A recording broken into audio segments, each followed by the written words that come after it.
Morning, everybody. Today's topic is cleft lip and cleft palate. In this topic, we are discussing about the various methods for the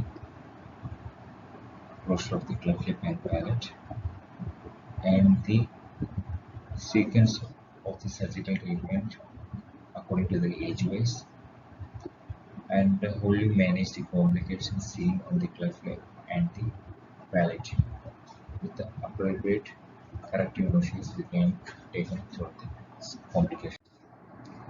So we'll brush up about the first the embryology of lip and palate and clinical features and the management.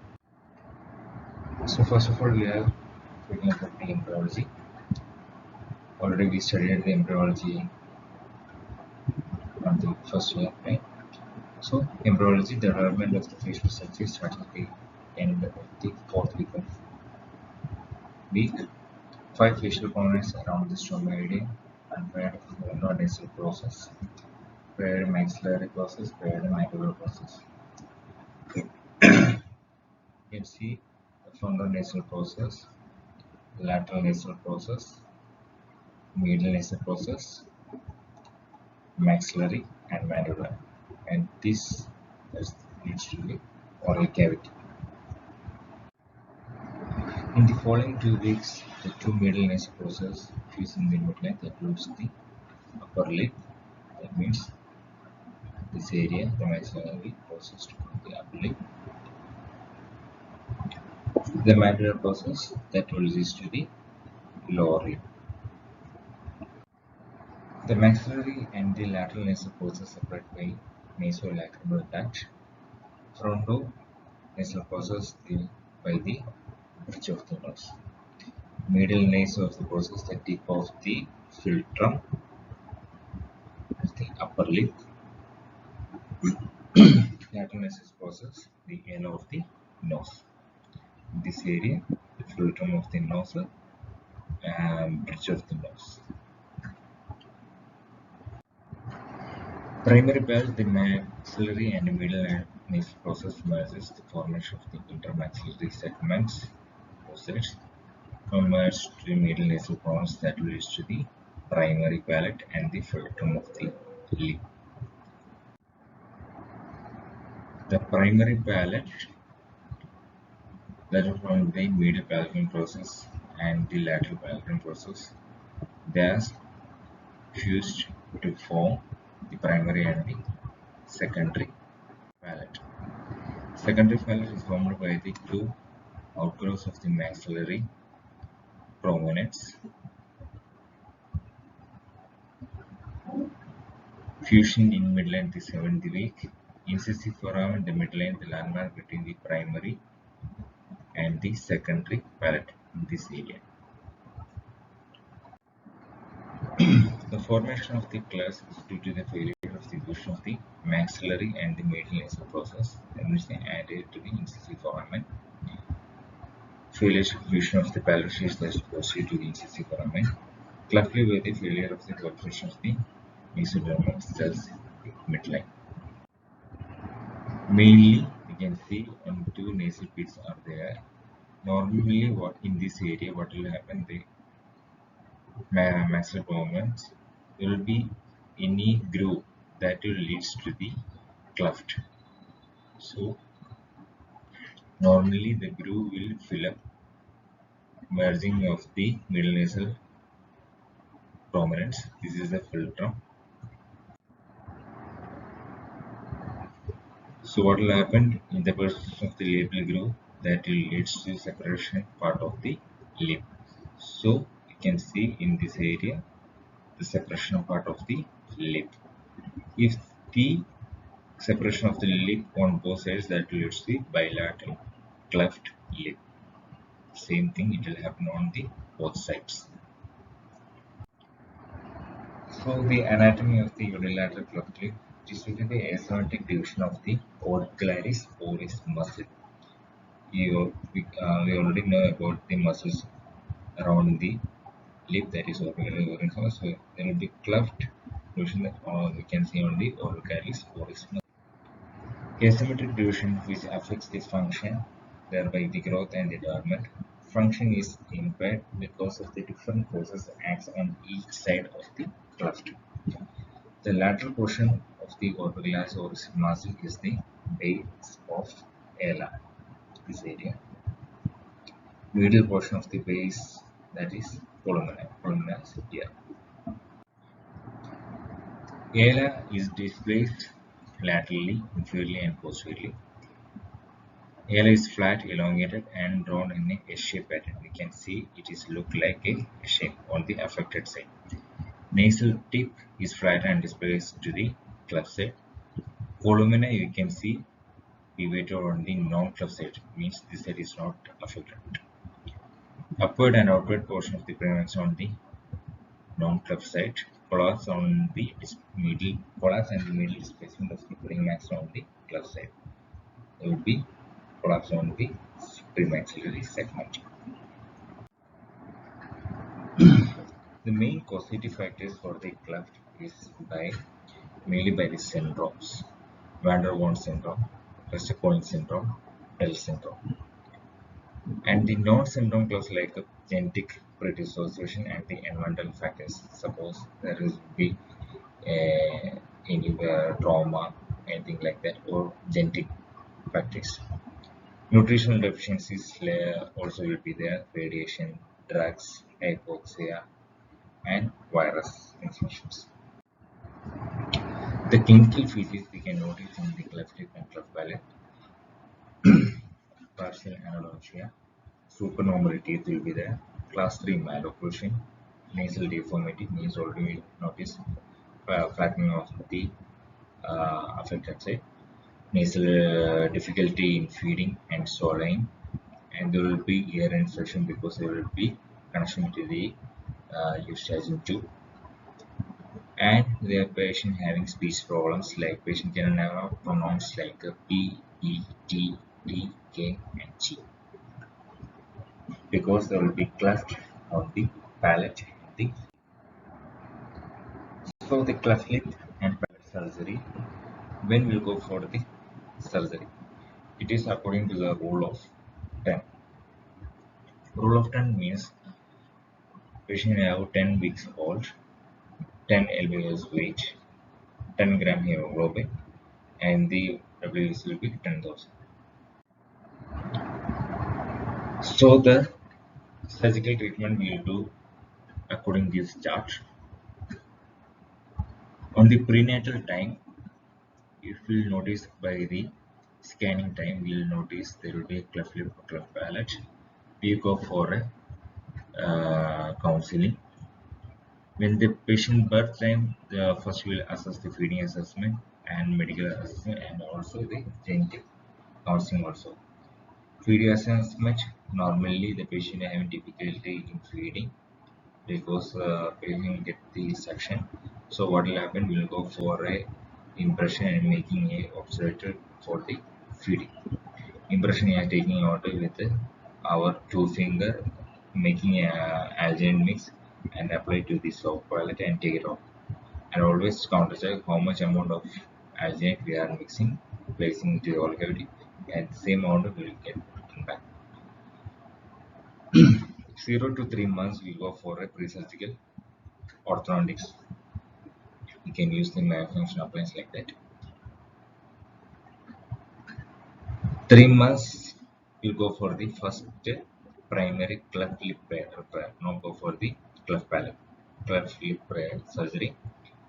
The 12 months we go for the primary cleft palate repair, and we go for the uropharyngeal insufficiency on the time of 3 to 4 years because there will be deficiency on the palatal region. So go for the lengthening of the palate like that,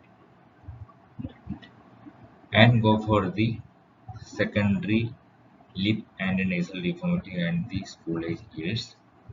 7 to 9 years we go for the secondary alveolar bone graft because primary alveolar bone cleft repair time we are only suturing repair only the soft tissue.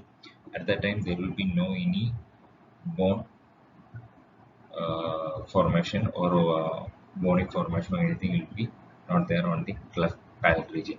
So we go for the secondary alveolar bone graft time. We will placing the bone graft material, placing on the cleft region, and go for the pre-surgical orthodontics. So this is the surgical treatment for the cleft lip and palate.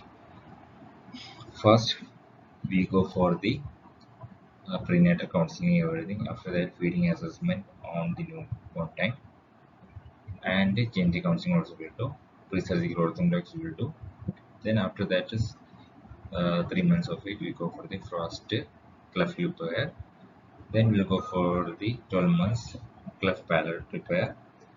Then velopharyngeal sufficiency on the 3 to 4 years. Then after that, on the 7 to 9 years, we go for the secondary alveolar bone graft. So 10 with of each, 10 months and 10 years. These are the main surgical time for the cleft lip and the cleft palate. Pre-surgical orthodontics, what are the things we will do is proper positioning of the maxillary segments, improve the balance of the skeletal base, because already there will be premaxillary will be displaced, so we'll correct the position. Better correction of the nasal deformity. Tongue placement is in a normal position. Reduce the posture scarring because of the reduce the tension, and also we can reduce the collapse of the maxillary segment, like this. In this, normally in the cleft palate patient, the premaxillary will be displaced, so we can achieve the normal position. So, cleft lip surgery. It is used for the restoration of the orbicularis oris muscle in a favorable affect the development of alveolar segments and restore the symmetry permeating tubercle, cupid's bow, and the philtrum. We want to achieve the normal aesthetic. Cleft lip techniques were normally used Lee measurement techniques, tension operation, Venn operation, and Millard's operation. The most commonly used technique is Millard's rotation technique. Other one is the old methods. Millard's rotation techniques, what they will do. This is the outline. A and B is the corner of the leaf. This is the cupid's bow 2, 1, 3, and the affected side the 9 is the cupid's bow, and the columna is 5 and 6, midline is the 4, base of the ear is 8 and 7. So what we'll do, we'll put an incision from 4 to 3 and goes to the nasal pitch. 9 to 8, the same thing on the affected side will do, and we cut this unwanted muscles, we cut it off, and we'll join from 3 to 9 and rotate the skin to here and this portion to here. So the proportion will be A to 2 and B to 9 will be same, and we can achieve the normal cupid's bow like this. This is 3.3, this is a 0.9, this will come to here, and from the 3 this point will goes to the inner part and 9 will goes to the here. So it's a rotating, so the columna will go to the normal position. Next is the palatoplasty. It is during on the early 10 to 12 months, means 1 year. The effect of maxillofacial development, speech, psychological development. 1 or 2 operations will be done, because it will take more time, because primary cleft palate will do only the switching of the soft tissue, and the secondary time we'll go for the secondary alveolar bone graft. We'll place it will take you from the iliac cranium like that, or we can use the other bone graft material. So normally the little technique we are using is one Langenbach technique for the closure of the hard palate. So, and the other technique is like a warmer flap technique, triple layers of palate closure, one operation for the palate lengthening on closure. So in this technique, what they normally the cleft palate, what we'll do, we'll put the incision on the margin of the cleft, not going to the maxillary segment, only on the palate region. So we'll put incision from the soft palate to the hardware on the palatal side on both sides. After that, we will dissect the both the uh, nasal layer and oral layer and also the muscle. The muscle is the levator veli palatini muscle. So what we'll do, this is the oral layer, this is the muscle, this is the nasal layer. First, we'll suture the nasal layer from the anterior to the posterior region, means up to the soft palate. Then what we'll do, we'll suture the muscles. After that, we'll closure the oral layer. So what will happen? This is the nasal cavity. This area is the oral cavity. So there will be no any bony part in between the cleft. So we'll suture only the nasal layer, muscle, and the oral layer. So we can achieve only the closure of the cleft palate.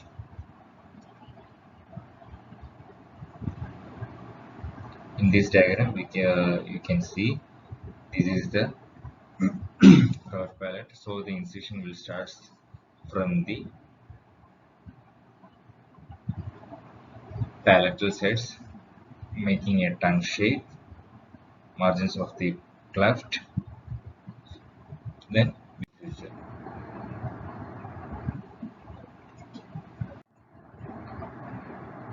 the alveolar clefts mainly what's the use mainly is oral fluids escape in the nasal air. Mostly if the cleft palate patients, the oral fluids and the nasal fluids that will escapes to the nasal cavity and making infection also. So nasal secretion gets into the oral cavity, teeth erupt in the alveolar cleft region. The alveolar segments also will collapse. Large clefts can affect the speech problem because I already told the patient can have pronounced like a PPTD KJ. So the difficulty in the speech swallowing. So alveolar graft surgery normally performed between age of 7 and 10, and orthodontic expansion of the sometimes the arch will be collapsed, so we can expand with a expander like a Hyrax expansion, and the graft we are normally taking up for the iliac cranium and allogenous graft. Mostly they will take the iliac from crust or from the rib, or may mix with the material like a calcium sulfate like that. Bone graft material is available, and orthodontic teeth movement into the bone graft is possible. So what will happen? We can reduce the reduce the tooth movement to the alveolar cleft region. Secondary alveolar surgery mainly, but will go for the orthodontic surgery to correct the maxillomandibular disharmonies. Sometimes the patient is having the facial aesthetic problem will be there, so that time will go for the this surgery. In this time, patient having the flattening of the nose will be there. Sometimes we can achieve the nasal tape, columna, or the cupid's bow like that. And veloropharyngeal components, sometimes the patient having the sofa will be so not sufficiently there, so we can achieve that one. And also go for the visceroplasty and rhinoplasty. Sometimes in the patient having nasal deformity, we go for the nasal uh, rhinoplasty achieved by the graft. The graft is taken by the iliac. So this is the uh, top, topic we are discussing about the cleft lip and the palate. Mainly, we are discussing about the uh, development of face, clinical features, and what are the surgical treatment for the each age wise, and what are the surgery we go for the cleft lip, that is Miller's rotation technique, and the technique for the cleft palate, that is one Langenbeck technique, and the secondary alveolar graft for its purpose. Everything. Thank you.